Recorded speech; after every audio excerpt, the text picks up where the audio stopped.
Good evening, everyone. Thank you so much for joining us this evening. We're in for a real treat, and actually more than that, another way for us to look within ourselves and, again, become more of whom we are by what we're going to be hearing this evening.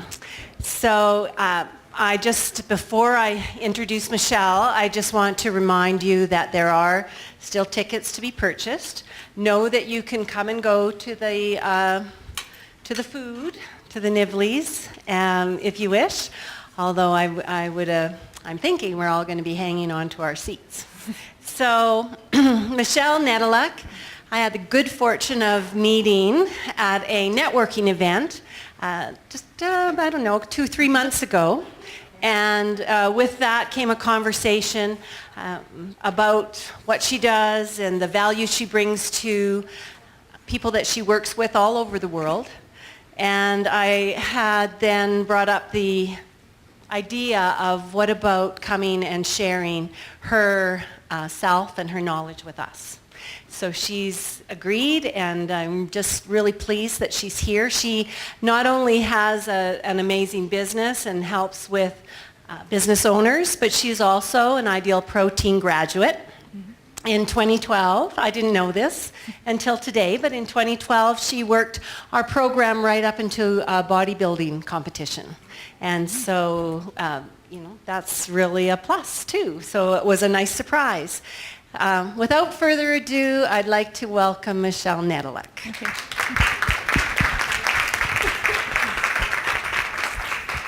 Excellent. Thanks, baby. Killer sound guy. Hello, good evening, Ideal Protein. You guys having fun?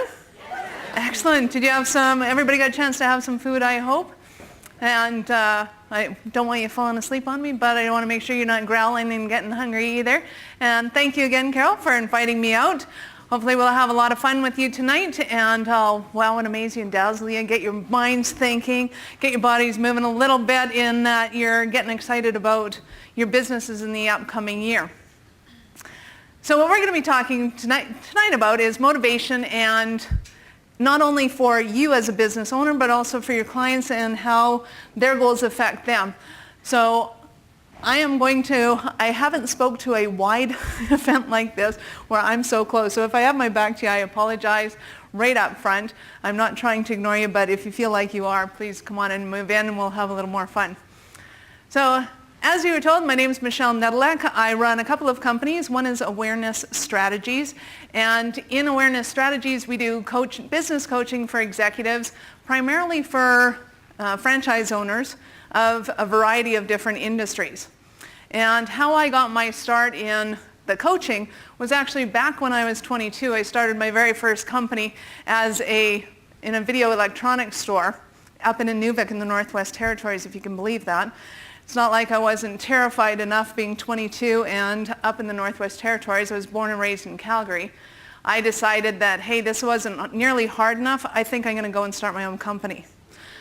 Which, for all of you entrepreneurs know, that's this ridiculous kind of energy we get. It's not about going to university and getting a business degree and going, hey, I'm going to go and start a business now. No, we decide, hey, I want to go swimming, and we look at the swimming pool and go, which is the deepest end? I'll start there. Because I don't want to go in the water and then have somebody go, oh, you're flailing, just stand up and make it easy. No, we go into the deep end of the pool and start flailing until we figure it out, and then once we've got it mastered, we're like, hey, this is all good. So I became a serial entrepreneur because I couldn't handle living in Nedelec for the rest of my life. So everywhere I went, I decided to start up companies and run them. In 2003, we started a company called Awareness Strategies. I was telling these lovely ladies who were having fun earlier that I used to be a computer programmer, of all things, and we saw a gentleman by the name of Bob Proctor get up and speak. Has anybody heard of Bob Proctor by chance? Awesome, quite a few of you. Excellent. So for those of you who haven't heard of Bob, he's been in the industry for, we think, about 105 years now. Not quite sure. And he is an icon, but he is one of the best kept secrets ever on the mind, how it works, and the laws of nature governing success. And that if you live in accordance with the laws, success becomes inevitable. And when we saw this, we figured we had to get in there and we had to learn more about everything that there was, because when we bought his programs, we improved our relationship with our teenage sons, which was miraculous. They started coming to the dinner table and actually having conversations with us and looking forward to talking to us. We're like, who are you and where did you come from? And our finances improved, everything was improving. And we're like, this is amazing. So we decided to train to become facilitators for his programs.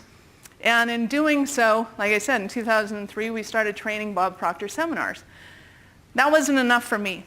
In those seminars, we noticed that some people would start and they would just run with it and they'd be like gung-ho, off to the races. We didn't need to babysit them or anything. They just knew what they needed to do and they were doing it.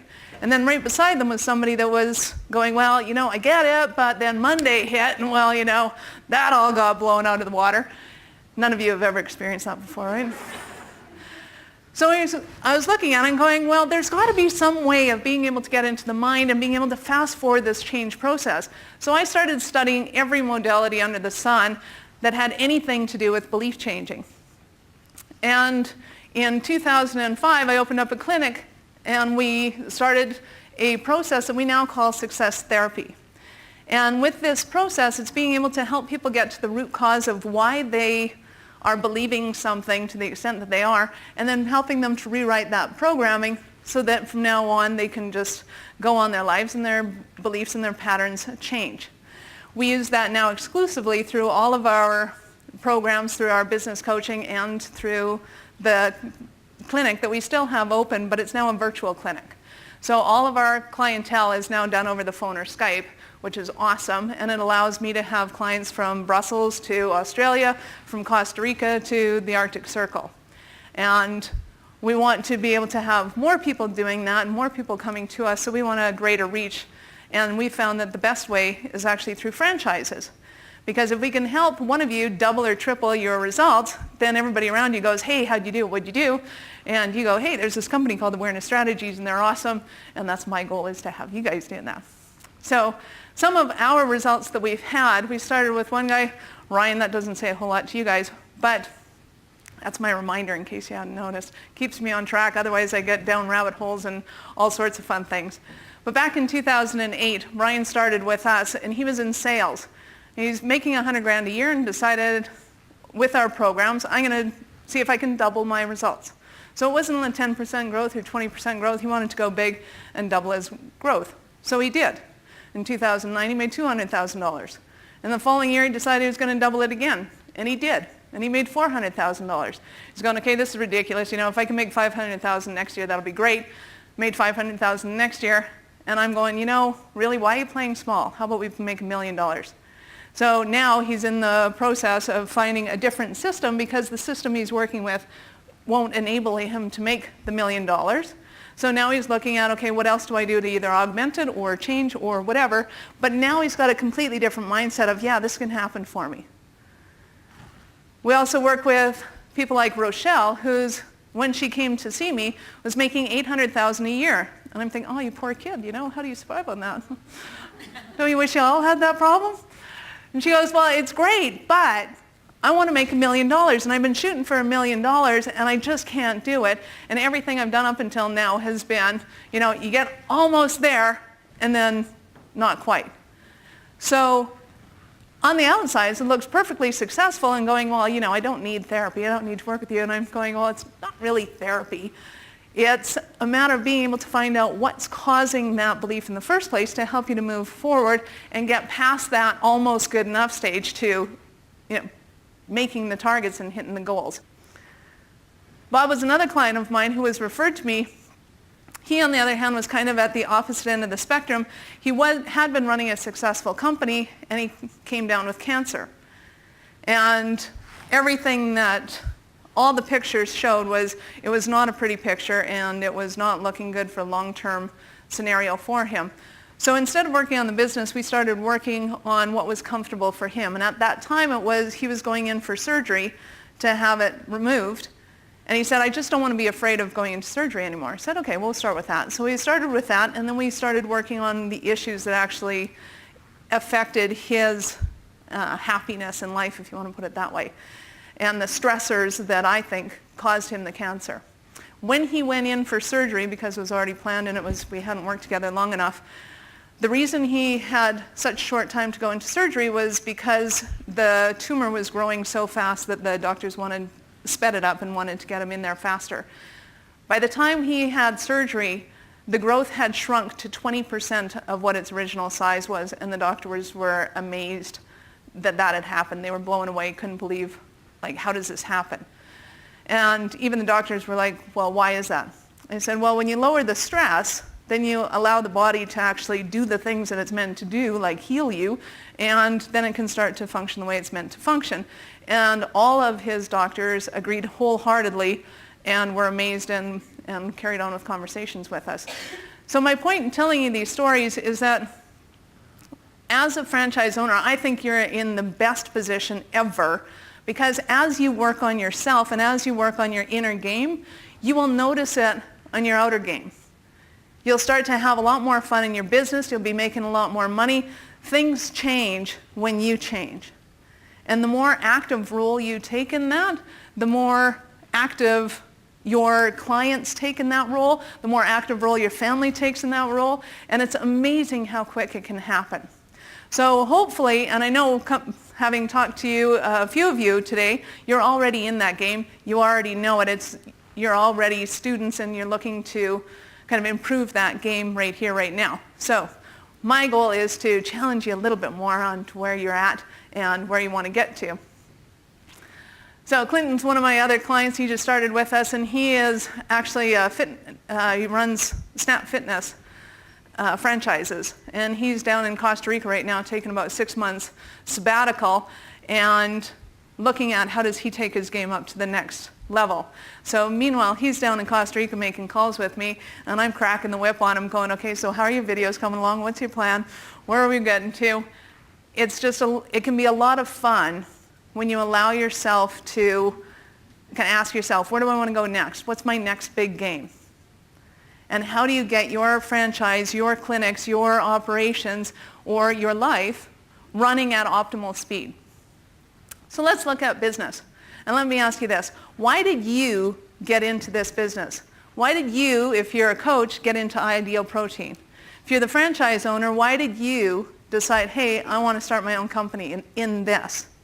And what I'd like you to do is take the notepads that you got, and if you don't have a notepad, if you can raise your hand and we'll make sure that you get one, or if you don't have a pen, raise your other arm, and we'll make sure you get a pen or a paper. If there's anybody, there's a few of you around here, but I want you to just take a few minutes and write down, why did you get into business? This business.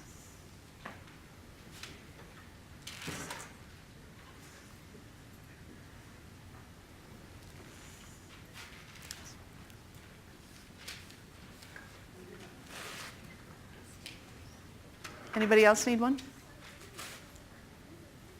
You got one over there. Thank you.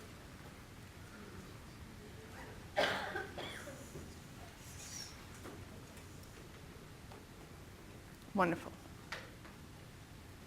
Now I'd like you to answer this. What keeps you in business?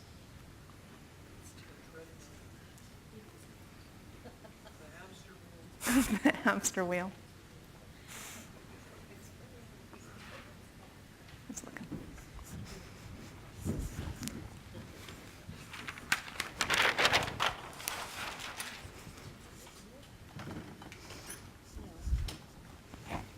So I think if I make this flat, are you guys going to be able to see that? Sort of? Awesome. Are you guys going to be able to see that? Good.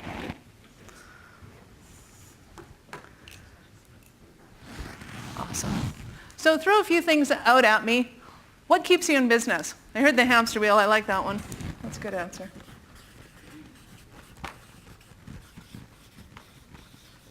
What else you got? It's fun. It's fun helping people? Awesome.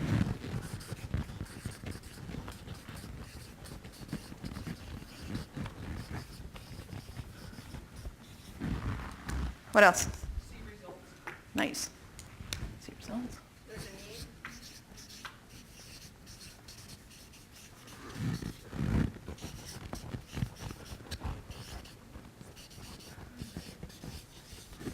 Yep. What else? Pardon? It works. It works? That's a good one.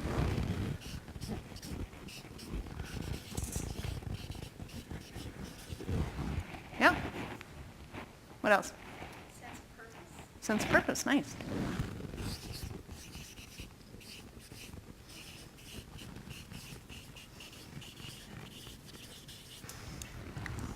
Nice.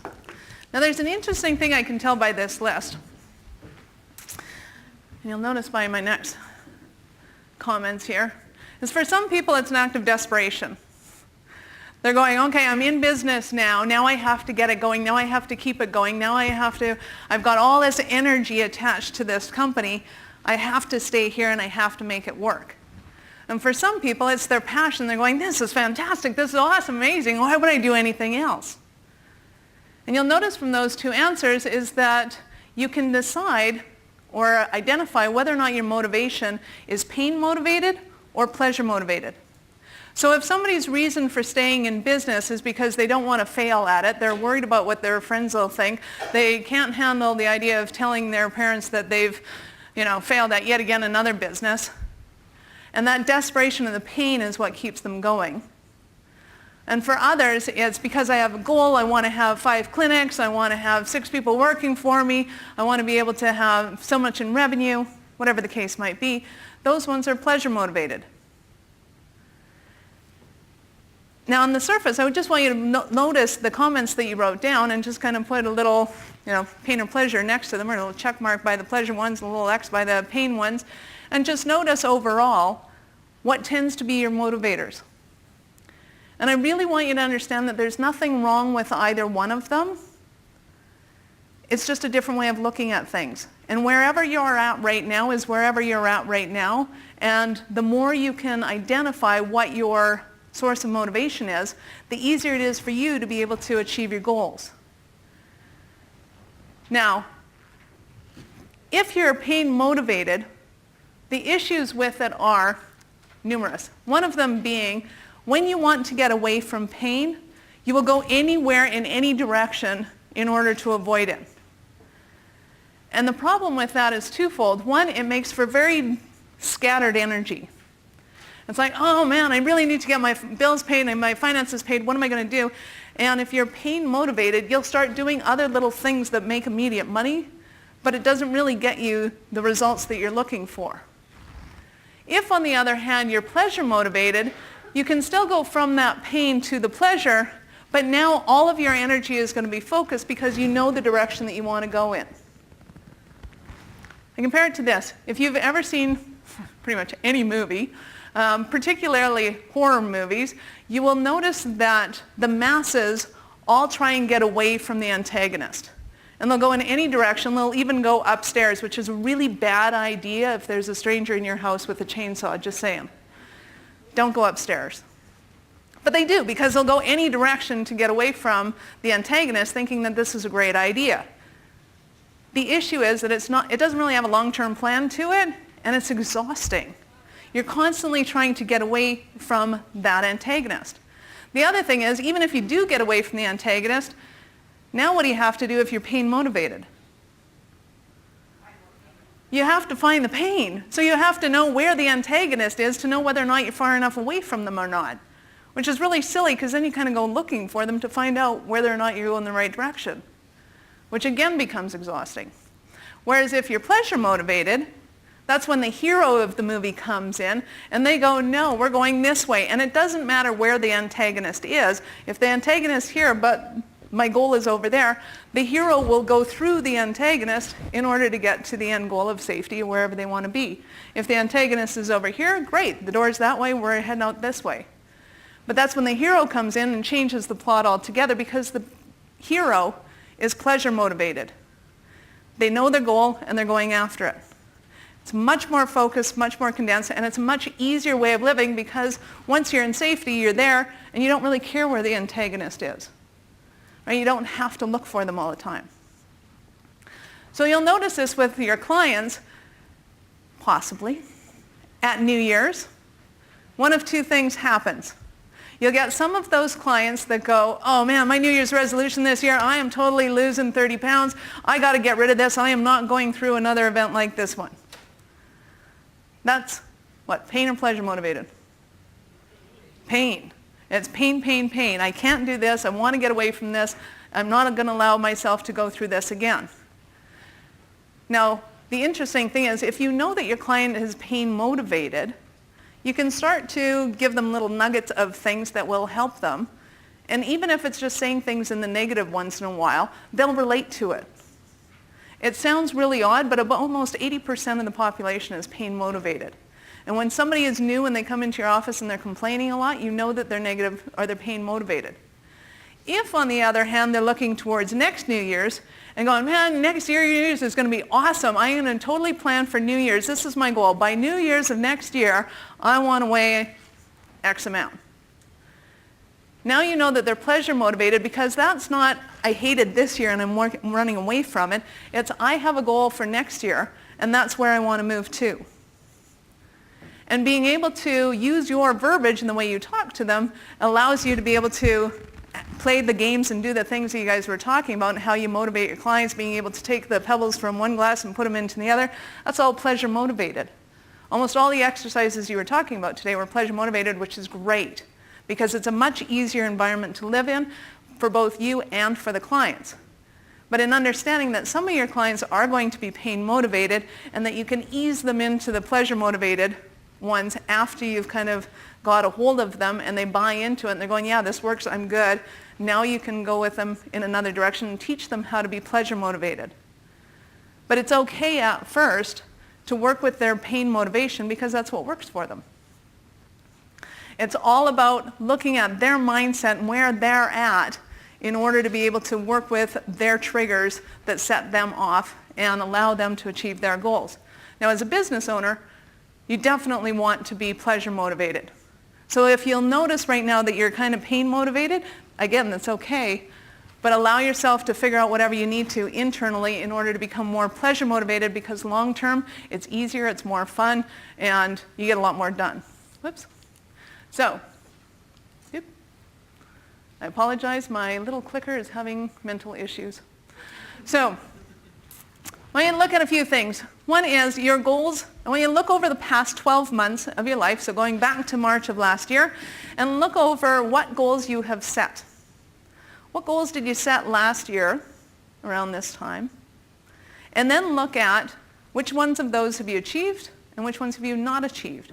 So I'll give you a few minutes again to just write down some of the goals that you've had for the past 12 months, and then identify which ones you've achieved with check mark and which ones you have not achieved yet. And that's okay too, a little X.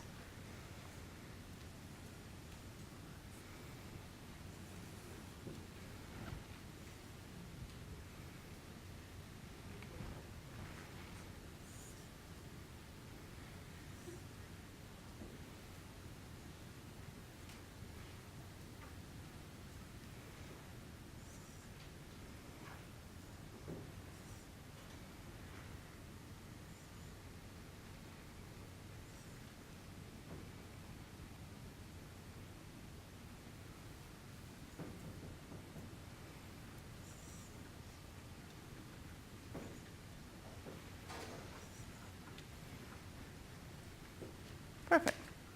Whoops. Now, out of those goals, I want you to notice the goals that you did not achieve. Congratulations at first. Give yourselves a hand for achieving the goals that you did set out to achieve. That's awesome. Because in achieving those goals, by rewarding yourself and acknowledging the successes that you have achieved, you're training your brain that you achieve your goals. And you're training your brain to say, it's okay to celebrate my successes, because the more I celebrate my successes, no matter how seemingly insignificant they might be, the more you create in your life. So how many of you have ever heard the concept of when you are emotionally involved with something, you start to notice it all over the place? Like if you buy a car and you buy an Audi 200, and all of a sudden everywhere there's Audi 200s, and you can see them, you notice them, it was like they were never on the street before, but now all of a sudden they're everywhere. Right? You've all heard of this, you see the heads nodding. That exact same filter in your mind works for you when you celebrate your goals.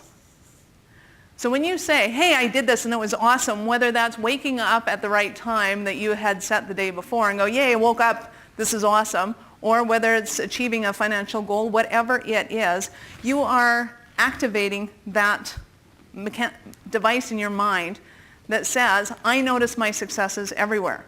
And the more you acknowledge that, the easier it is for you to become successful, because now you're not only acknowledging the other successes, but you're training your brain to say, hey, I am successful. And then all of a sudden you have this reinforcement going on that allows you to then achieve more and more success. Does that make sense? This means yes, this means no. It's deer in the headlights. So does that make sense? So when you celebrate your successes, even as little as they may be, to go, yay, this is awesome. Because now you're going to make your next success easier to be able to identify and easier to be able to accomplish. It's totally fun. So now we're going to look at the lacks. So on those goals that you set that you did not achieve, I want you to notice, what did you lack in order to not achieve that goal? In other words, what, say, resources might you have been missing out on? Was it scheduling? Was it relationships you had? Was it you weren't making enough money, you didn't have enough earnings to be able to do it? Or some other factors affecting your enjoyment in life? What things are you lacking that you have not achieved those goals that you had written down? And I just want you to write notes for yourself. What things were you lacking in order to not achieve that last goal? Might have just been time.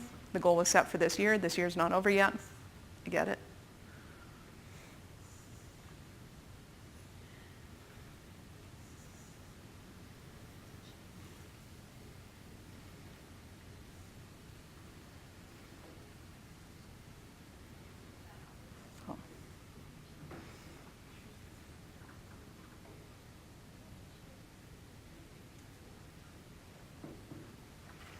So now some of you may be in this position. I don't think any of you are, because having eavesdropped on your conversations earlier, they're all extremely positive and extremely goal-oriented. But sometimes when people set goals and they don't achieve them, they start racking their brain going, oh my God, why do I even bother setting goals? It's ridiculous. They're not happening, and frustration becomes kind of overwhelming. And maybe you haven't ever had that happen to you, which is awesome, but I'm sure some of your clients might have, yes? Once in a while? So what happens is they start to think really crazy things, and it's not true. It's not that your goal is too big for you and that you can't achieve it. It's not that your goal isn't or is wrong for you. It's just that you might be stuck in the 3 reasons why goals don't work, and we're going to look at those right here. I want you to understand, I totally want you to jet rocket to success. I want you to achieve all of the goals that you set out for yourself, no matter how inane they may seem. And I help people set goals for a living, so I set a lot of inane goals just for the fun of it and going, hey, let's just see what happens. Like the bodybuilding goal. Like I got my forklift operator's license just 'cause. I took up welding just 'cause. And man, it was that funny, because I walked in there with 6-inch stiletto heels that are steel-toed stilettos, and my nails. If you haven't noticed them, they're like, really? I'm like, come on, I can do anything. We'll figure it out. It's all good. So I want you to understand, I do want you to achieve the goals, but I also want you to understand what's stopping you, because if you understand what's stopping you and you become consciously aware of these things, then you can start to realize that there is a way to open the door, but you have to kind of realize that you're in a prison first before you can escape from that prison. So I want you to really understand that this thing called dissatisfaction, that frustration that you get from not having achieved your goals yet, is actually a good thing. In fact, it's awesome. In fact, if it wasn't for dissatisfaction, most things wouldn't get done. Discontent is the very heart of motivation. There's a law of nature that says you're either creating or you're disintegrating. And part of that growth process, just like the butterfly coming out of the chrysalis, is that frustration of being stuck somewhere and going, man, I know I can do it. But there has to be that push. There has to be that sudden burst of energy that breaks you through to be able to create that goal, to get you out of your comfort zone, whatever that might be, into a different space. At first, achieving a goal is very uncomfortable. But once you get in the habit of achieving goals, they become very comfortable. But I really want you to understand that no matter how big you set your goals and say, oh man, once I get there, I'm not going to have to worry about it anymore. Once I have the house on the hill, I'm never going to have to worry about money again. Once I have my company making $1 million a year, I'm never going to have to worry about this again. And it's not true. Because once you get there, then you're going to be able to see even further out, and you're going to set even bigger goals, and you're going to have this sense of dissatisfaction again. And that's just part of the creation process. And it's okay. In fact, it's great. So the next time that happens for you, give yourself a little pat on the shoulder and go, hey, we're here, we're rocking it. Because if I was perfectly content, it means I'm not growing. And if I'm not growing, I'm disintegrating. So you want to have that sense of dissatisfaction and going, hey, we can build it bigger, we can do it better, there's got to be some way to make this more fun, there's got to be a way to make this easier. All of that discontent is awesome. It's just like the automobile industry, the jet airplanes, the trains. All of those things were created because of somebody's sense of dissatisfaction. Somebody wasn't satisfied just sitting there going 20 kilometers an hour or walking or whatever, so they invented a car. Somebody wasn't content with just the Wright brothers' idea of an airplane. It had to be bigger, better, faster. In fact, if it wasn't for somebody's discontent, we'd all be sitting here in a room lit with light or candles. I would have no PowerPoint, and that would be not fun. Right? Because of that level of discontent, Edison decided he was going to make the light bulb, and he did. So it is awesome. Abraham Maslow said, if you plan on being anything less than you are capable of being, you will likely be unhappy all the days of your life. And he went on to say that in the absence of clearly defined goals, we become strangely loyal to performing daily acts of trivia. It is those goals that you set that allow you to stretch yourself, to allow you to discover who you are, then what you become, that allows you to shake things up a bit within you, to create that passion. So if you are currently experiencing some dissatisfaction with the rate at which you're growing your goals, take a nice deep breath in, relax, and go, yes, I am totally on track. This is awesome. I meant to have this dissatisfaction. I meant to allow myself to get frustrated with it. I meant to allow myself to change the way I do things, because with that dissatisfaction, you'll then be willing to do things that you've never done before. You'll be willing to think of things you've never thought of before. So 3 reasons that goals don't work. One is people don't know how to set goals. The second is they don't know how to think about their goals or think about the achievement of the goals. And the third is they don't know how to act on those goals.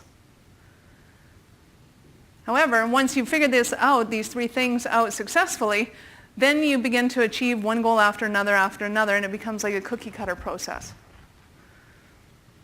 So what we're going to look at is number 1, is how do you set goals? Well, first off, are they your goals or are they somebody else's? Because if you're setting goals for somebody else going, my family's, mad that I'm doing this, that, and the other thing. My family wants me to quit smoking. My family wants me to lose some weight. My family wants me to get into the family business. Whatever it is. If you're not setting your goals for yourself, you automatically have a disadvantage there. When you allow yourself to set your goals for yourself and go, hey, I'm going to be an entrepreneur. It totally does not make any sense. I'm going to start my own company in this place. I'm doing it anyways. That's awesome. Because now you're doing it for you. And it's irrelevant how much sense it makes. It makes more sense that you're doing it for yourself. Does that make sense? Awesome. Second is, are they big enough to stretch you? Because just like Ryan was doing, if he was setting goals that were, I want to grow my business by 20% this year, that goal wasn't big enough for him. So he continually failed to achieve it because it had lackluster. It wasn't good enough to drive him to create something new from him. So are your goals big enough to stretch you? Those goals that you aren't achieving, are they big goals? Are they beautiful goals? Are they enticing you to go, yeah, I can totally do that? And if they're not, maybe you need to make them a little bigger. And look at it and go, hey, what could I become? How could I do this? Are you using your creativity in order to achieve that goal? Because if you don't need to be creative in achieving that goal, it's probably not a big enough goal. And if it is a big enough goal and you don't know how to achieve it, that's awesome. Because all of a sudden your creative factors will kick in and go, well, hey, what about this? Well, what about that? And you start thinking of things in a different way than you did before. You start using your reasoning skills and going, well, I heard somebody in another industry, they did this and it worked for them. Maybe it'll work for us in this one. And it sounds totally crazy, but you start to use your deductive and inductive reasoning skills to be able to work for you. You start using all of the faculties of your conscious mind. And in fact, there's 6 faculties of your conscious mind. We use this picture of the stick person to demonstrate the conscious mind, the subconscious mind, and the body in order for people to understand how they create their results. So we start with the conscious mind, and that's what we also refer to as your thinking mind. Sorry, PowerPoint blew up there. In your thinking mind, you actually have 6 faculties as your tools. And one is your ability to reason. Both, again, deductive and inductive reasoning. You come up with a thought and you go, hey, this thought and that thought equals this thought, or the big thought, break it down, is 2 different ones. And being able to understand and think about things in a logical way, in a way that you haven't thought of them before, again, allows you to achieve those bigger and better goals. The second faculty is your willpower. And the reason willpower doesn't work long-term to achieve goals is because it's a very short burst of energy. And it works great for getting you out of that sense of dissatisfaction. But it works terrible for long-term achievement of goals. It works great for a small impact on, I'm going to do this, I'm going to do it right now, bam, done. Perspective, being able to see things from another person's perspective or another angle, if you will, or looking at somebody else's business and going, hey, how did it work in this case and how do we make that work in our business? Fourth is intuition. You have that gut feeling, that little burst of, I don't know why I feel this way, but I'm going to take action on it anyways. Fifth is imagination, and sixth is memory recall. And understand, we have all of those. You all have perfect memories, absolutely perfect memories. Now, your ability to be able to recall information from them may be lacking at times, and that's okay. But the faculties of your conscious mind are all like muscles. And the more you can exercise those muscles, the better and more efficient you become in using them. In our courses in Doubling Your Results, we go through these 6 faculties and help you to understand how to practice them, what they mean, how to use them in your daily routines in order to achieve your goals faster. Second thing was, how do you think about goals? So do you let dissatisfaction drive you, or do you let it shut you down? If you're letting dissatisfaction shut you down, going, oh man, I can't do it, this sucks, I never should have set that goal anyways, that's not going to help you get towards your goal. Whereas if you go, man, this sucks, I am totally going to do this, I know I can do this, and you use that as a driving force to be able to help you to break through whatever that limitation was, now all of a sudden you're using the way you think about your goals to your advantage. Do you understand your goal achieving talents? Every one of you has goal-achieving talents. You are goal-achieving machines. Since the moment you were conceived, you were a steady state of growth. The moment you could breathe, your entire intention was going on to, okay, how do I start talking? How do I start walking? Once you could walk, you started to run. Once you started to run, it was like, hey, what are those little machines over there? I want to learn how to ride one of those. Everything you did was just a sense of growth and creation. And you have talents within yourself to be able to achieve your goals faster than ever before. Do you understand how your subconscious mind plays into your achievements? Now, the second part of our stick person here, the subconscious mind, your subconscious mind is also referred to as your conditioned mind. And it's that part of you that is your powerhouse. It is that part of you that helps you to achieve all of your goals and dreams. It's like a huge database full of everything that you've ever seen, heard, smelled, tasted, and touched. It's all of your experiences, all of your beliefs stored.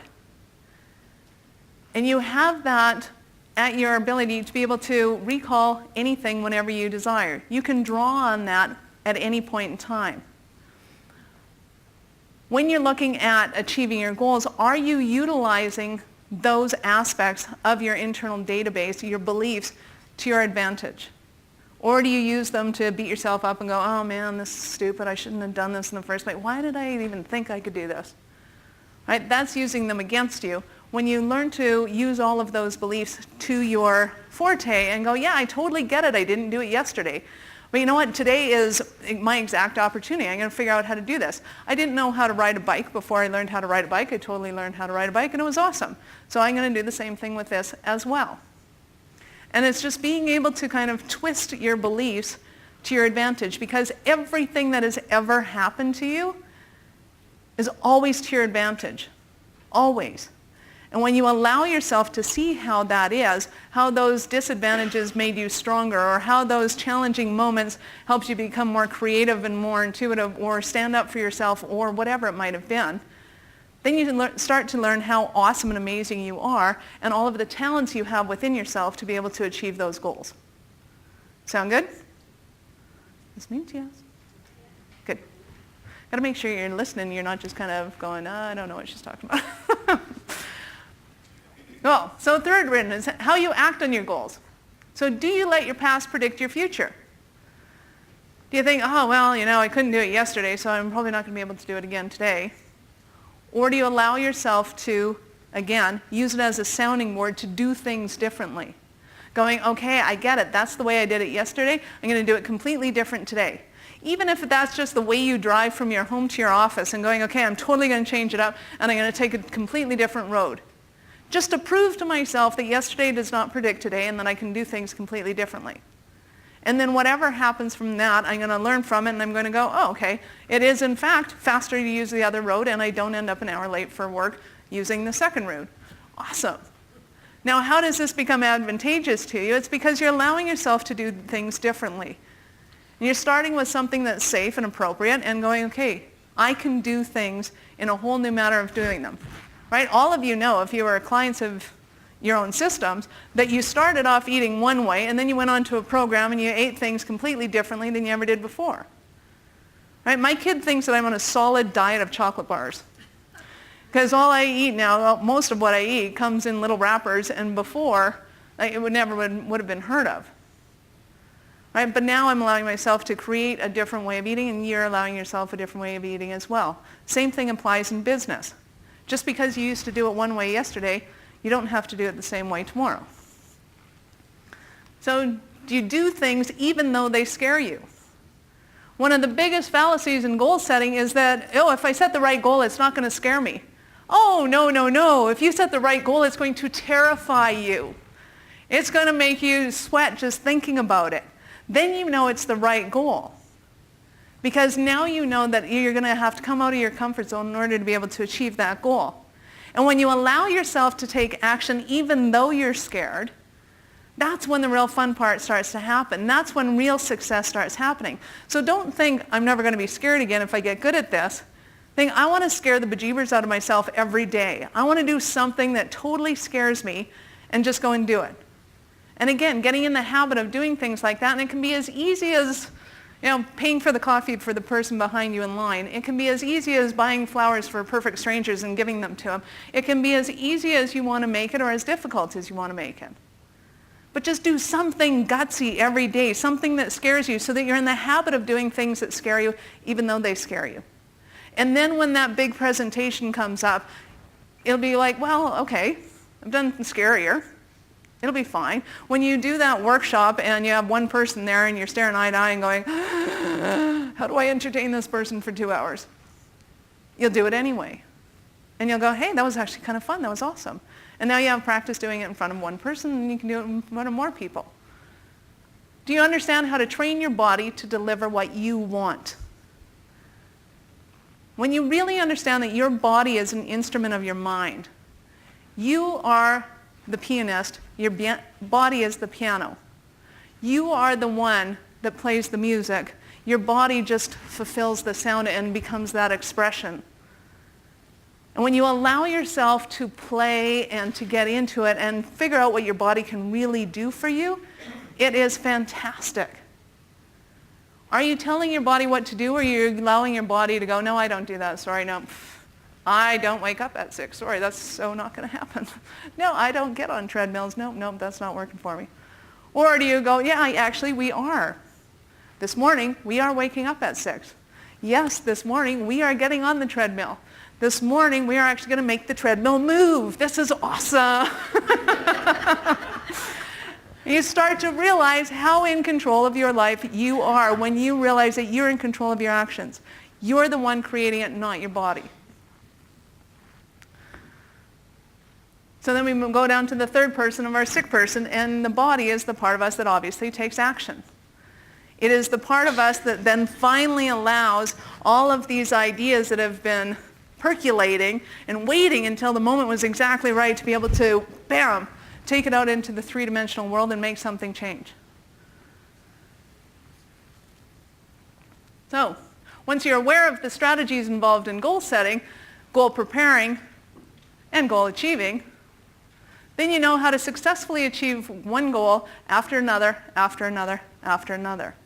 And it becomes this cookie cutter approach where you become consciously competent at how to set a goal, how to prepare for the goal, and how to achieve the goal. And once you're consciously competent in all those areas, you can set goals in other areas of your life, and it becomes just as easy to be able to manifest them. Cool? Cool. So your thoughts lead to your feelings lead to your actions, and your actions create your results. And this is what we refer to as the process of manifestation. And this process is how everything on the planet has ever been created since the dawn of man. Everything you see before you, the chairs, the tables, the PowerPoints, the everything, all started off as a thought in somebody's head. They became emotionally involved with it and said, yes, we can do this, we can make it happen. And then they went out and created it, and here you are today with all of these wonderful things in front of you and this whole event that was conceived in somebody's mind and created. And when you allow yourself to become more consciously competent at this process, then you start to realize everything is like this.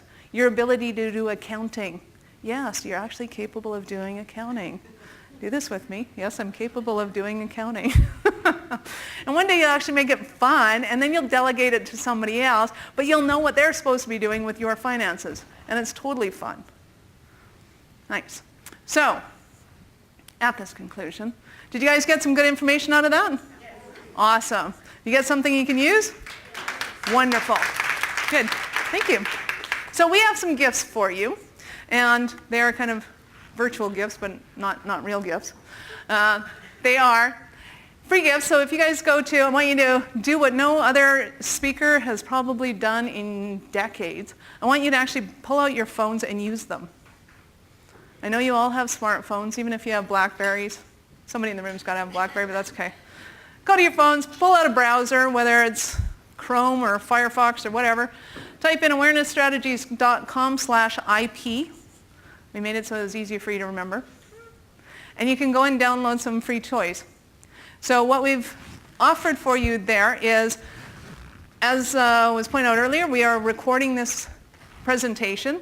So for those of you who give us your email address, we will email you the video presentation of this so you can go over, view it, and do whatever you like with it. Cool? You're very welcome.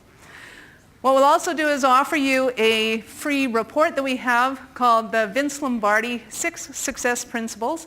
And in those principles, we've taken the 6 ideologies that Vince Lombardi used. Anybody here familiar with Vince Lombardi? Excellent. Anybody not? It's probably a better question. Good. Everybody is. So the principles that Vince Lombardi used to be able to get a championship team year after year. And by the way, his record still holds for the amount of championships won by the Green Bay Packers. So we've taken those concepts and put it into business aspects. And you can also use them for goal setting if you're not a business owner. That's okay if you're a coach or whatever you do. To be able to use Vince's winning techniques as mindsets for you to move forward in business. So that's a awesome, fun report. And there's a ton of stuff in there. If you just take one out a week and implement it, you'll be doing awesome. And if that's not enough, we'll also be introducing you to an opportunity for a webinar for Double Your Results. And in Double Your Results, it's a program that we offer to be able to help, especially business owners, to be able to double their results from wherever you're at. So just starting to think, okay, how can I double my results and how fast do I want to achieve that in? So, whoops, that blew up on me. I'm loving the double take on this. Give me 1 second. No.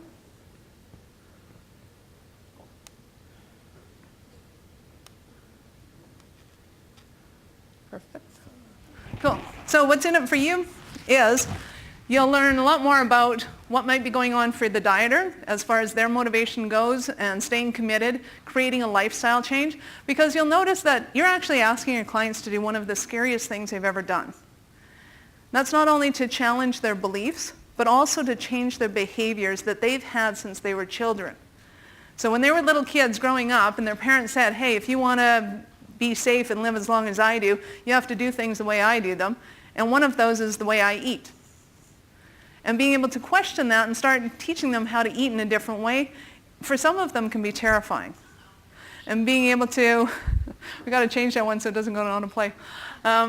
If you don't know what's going on, sorry, there's a video that goes on autoplay once you get to a certain part. By being able to work with your clients and help them to understand their motivation, be able to lower their fears, and be able to move them from pain motivated into pleasure motivated as easily and effortlessly as possible for them, they will then create successes faster than they normally would have. And by you understanding that pain motivation and being able to use it with them instead of beating them up for it, that too will help them to be able to transition out of it faster. Because acceptance for wherever they're at will always help them to move faster. It'll also help you as the center owner to stay motivated and stick with your plan. Now hopefully all of you have not only your 1-year plans, but you have 5-year goals, 10-year goals, and for some of you even 20-year goals. Now the cool part is there's been studies done and our research has shown that the longer out your goals are, the higher your income is. Anybody want a higher income? Anybody? Anybody? Excellent. In that case, for those 4 of you who do, or at least those 4 of you that admit that you do, set bigger goals for yourself and not, oh, okay, I'm going to drink wine on Friday in 2020, but to actually create a goal that's going to take you 5 years to achieve. And then if you already have 5-year goals, set a 10-year goal. If you already have 10-year goals, set 20-year goals. A goal that's going to take you 20 years to achieve starting now. And you'll be awed and amazed how quickly it affects your income. It's great fun. Another thing is to avoid burnout. Because as you start to understand pain motivation, some people will allow it to get them down because it's kind of a heavier way of dealing with things. And you want to absolutely avoid burnout and not take your clients' successes or lack of successes or their journey or their attitudes personally. Because it's not about you, it's absolutely about them. And being able to be grounded in who you are and allow them to just express whatever is going on for them and not own it, then that creates a safe place for them to be able to do that. They get to let go of it, so you may as well let go of it too. So create a thriving business in half the time. So again, if you're interested, the website for the gifts is awarenessstrategies.com/IP. I would like to thank you very gratuitously for your time. I appreciate it immensely. You're awesome. Thank you. Thank you.